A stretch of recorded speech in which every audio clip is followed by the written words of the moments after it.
कर्मों को ही सबसे उत्तम बताया है, क्योंकि कर्म हो हमारे भाग्य का निर्माण करते हैं। अगर हम अच्छे कर्म करेंगे तो हमारे साथ अच्छा होगा, अगर हम बुरे कर्म करेंगे तो हमारे साथ बुरा ही होगा।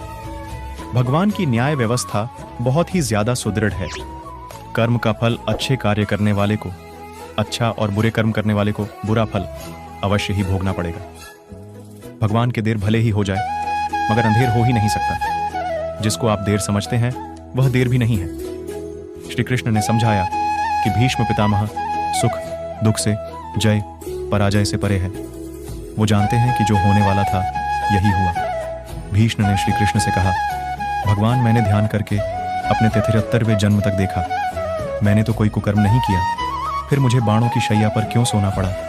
श्री कृष्ण मुस्कुराकर बोले, हे संयम मूर्ति भीष्म,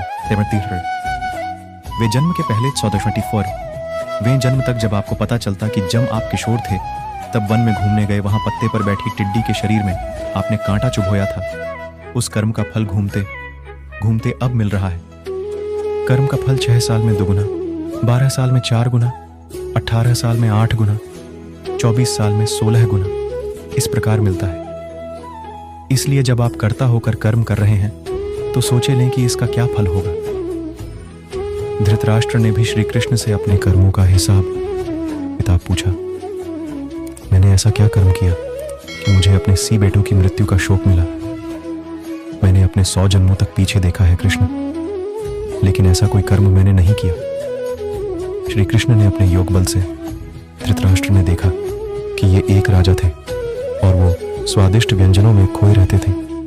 बिना विचार किए जो सामने आ जाता खा लेते। इनाम भी दिया। एक दिन रसोइये ने हंसंके 100 बच्चों का मांस बनाकर एक एक करके राजा को खिला दिया।